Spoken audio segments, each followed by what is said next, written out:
You can enable Siri to read text aloud on your Apple devices. We'll show you how to do this on your iPhone and MacBook. On your phone, go to your settings. Tap Accessibility,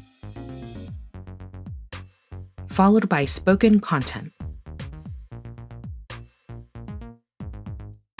Toggle Speak Screen on.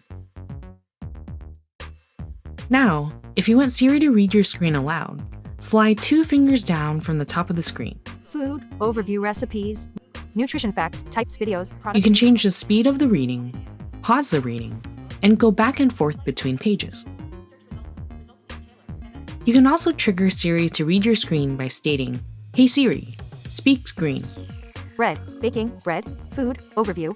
To do this on your MacBook, go to the System settings located at the top left corner of the screen. Click System Preferences. Click Accessibility.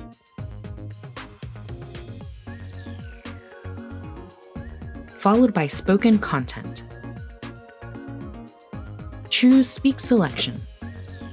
Now that this is enabled, you can press the Option and Escape keys on your keyboard to read the screen aloud. Bread is a staple food prepared from a dough of flour, usually wheat and water,